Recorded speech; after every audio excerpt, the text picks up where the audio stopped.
दादर येथील कबुतरखान्याबाबत जो काही वाद सध्या मुंबईमध्ये उफाळून आलाय त्यामध्ये खरंच कबुतरांबद्दल प्रेम आहे का याबाबत आता शंका वाटू लागली आहे। कारण कबुतरखान्याच्या आजूबाजूला कायम रहदारी चालू असते, वाहनांची ये-जा चालू असते, त्यामुळे त्या ठिकाणी असणाऱ्या कबुतरांना धान्य खात असतानाच गाडी आली, हॉर्न वाजला की ती कबुतरे जोरात उडतात आणि त्यातून त्यांच्या पंखामधून जे निघणारे तंतू आहेत त्या तंतूंमुळे स्थानिकांना कॅन्सर, श्वसनासारख्या आजारांना सामोरे जावे लागते, असा वैद्यकीय तज्ज्ञांनी देखील अहवाल दिलाय।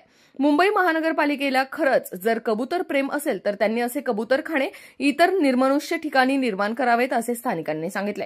काल विधानसभेत मंत्री व आमदार मंगलप्रभात लोढा यांनी कबूतरखान्याच्या जागेबद्दल संवेदना व्यक्त केली व शासनाने कबुतरांचे पालनपोषण करण्याची व्यवस्था करावी असे निवेदन केले।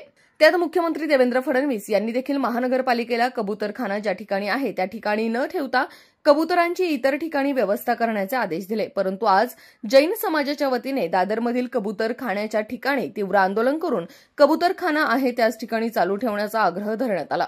या आग्रहामुळे स्थानिक नागरिकांमध्ये असंतोष पसरलाय, कारण संबंधित जैन समाज हा केवळ भूतदया दाखवण्याचा आव आणतो, कारण हा समाज दादरमध्ये जास्त प्रमाणात नसून तेथे मराठी समाज देखील मोठ्या प्रमाणात राहत आहे आणि या कबूतरखान्यामुळे स्थानिकांना विविध श्वसनाच्या आजारांना सामोरे जावे लागते।